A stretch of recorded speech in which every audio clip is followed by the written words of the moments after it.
Aujourd'hui, la majorité des jeunes foyers hachent leurs épices dans des petits hachoirs électriques. Beaucoup de familles restent encore dans la tradition et préparent leurs épices dans des pilons.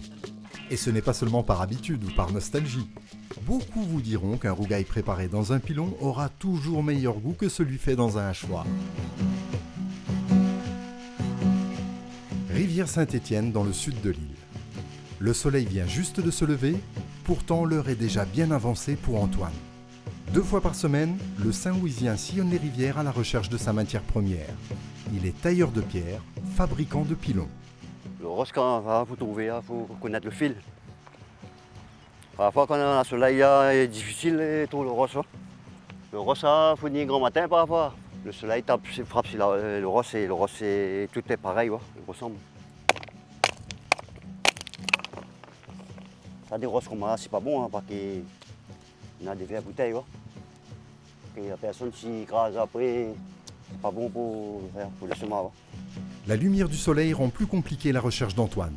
Car si la nuit tous les chats sont gris, dit-on, au soleil, toutes les pierres aussi sont grises. Or, pas toutes ne sont utilisables pour fabriquer un pilon. Mais comme il le dit, travailler la pierre est un métier de patience. Pour rendre le rosse, le galéa, il faut avoir patience. La bonne pierre, c'est un rosse dur. C'est un rosse dur. Il ne faut pas le rosse trop tendre.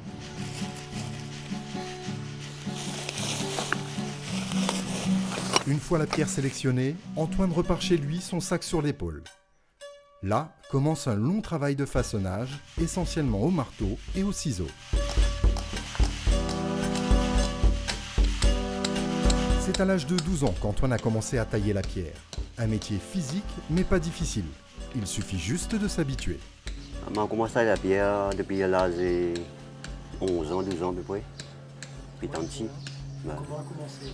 C'est mon père, mon grand-père, mon témoin, comment il fait des pilons. Des pilons, des moulins à maïs, ça là, des cendriers. Ouais. Ah ben là, j'ai fait ça puis tant ici même. C'était des autres métiers longtemps. Et ça, comme une zone de tradition. Là. Ben, ça a bonne taille de pierre et tout, plus trop comme là. À trouver une idée comme ça, pas qu'il y ait des animaux là comme là, qui puis ça. Non, pas difficile, ça. Pas qu'il y ait des habitudes des affaires. Pour fabriquer un pilon, Antoine prendra une journée entière. Pour faire un pilon, il faut s'arroser le rosse à la rivière. Parfois, trouver un gros rosse, on amène la masse au rouvre. Parfois, dans un rosse, on peut gagner des pilons, ou bien 3 pilons, ça dépend. Parfois, un pilon finit fait ici. Parfois, le pilon, les oreilles peut casser. Ou bien, on peut faire ici, le rosse pète en des roues. Des courades parfois. C'est tous ces pilons commandés. Il existe aujourd'hui pas plus de 3 tailleurs de pilons à la main sur l'île de la Réunion. Et ce sont déjà des anciens. La demande n'étant plus aussi importante qu'avant, peu de jeunes se tournent vers ce métier. On a aussi des tailles de pierre, trouver plus trop, mais là, comme ça va, nous rapide aller. Il est difficile. Il y a le monde pour le robot comme là, pour travailler plus vite fait. C'est moi le goût d'un pilon, pareil. Quand un foyer achète un pilon, c'est en général pour toute une vie.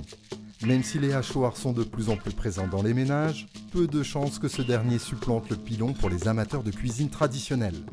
La raison est toute simple, c'est le goût au thé.